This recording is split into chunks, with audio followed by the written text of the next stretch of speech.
மாரடைப்பால் உயிரிழந்த மனோஜ் பாரதி ராஜா உடலுக்கு முதலமைச்சர் ஸ்டாலின் நேரில் அஞ்சலி செலுத்தி வருகிறார். அதனை பார்க்கலாம்.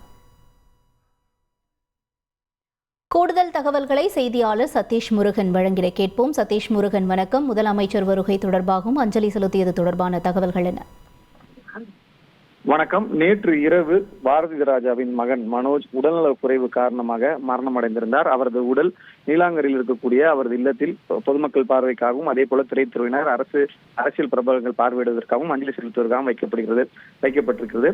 இந்த சூழ்நிலையில காலை முதலே தமிழக திரைத்துறை சார்ந்த பல்வேறு நடிகர்கள், இயக்குநர்கள், துணை நடிகர்கள், நடிகைகள் என தொடர்ந்து அவருக்கு மனோஜின் உடலுக்கு அஞ்சலி செலுத்தி வந்த நிலையில் தற்பொழுது சட்ட நேரத்திற்கு முன்பாக தேமுதிக பொதுச் செயலாளர் பிரேமலதா விஜயகாந்த், அதே போல அமமுக சார்பில் என்று பல்வேறு அரசியல் கட்சி தரப்பிலும் அஞ்சலி செலுத்தப்பட்டு வருகிறது. தற்பொழுது தமிழ்நாடு முதலமைச்சர் மு.க. ஸ்டாலின், துணை முதலமைச்சர் உதயநிதி ஸ்டாலின், அதே போன்று அமைச்சர் மா. சுப்பிரமணியன் ஆகிய 3 பேர் தற்பொழுது மனோஜின் உடலுக்கு அஞ்சலி செலுத்துவதற்காக வந்திருக்கிறார்கள்.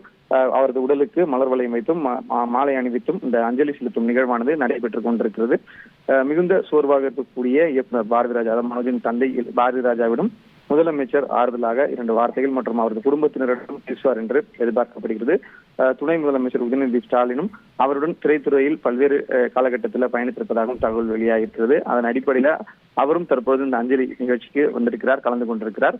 இந்த அஞ்சலி நிகழ்ச்சிக்கு முதலமைச்சர் வருவதற்கு சற்று நேரத்திற்கு முன்பாக பல்வேறு பிரபலங்கள் வந்திருந்தனர்.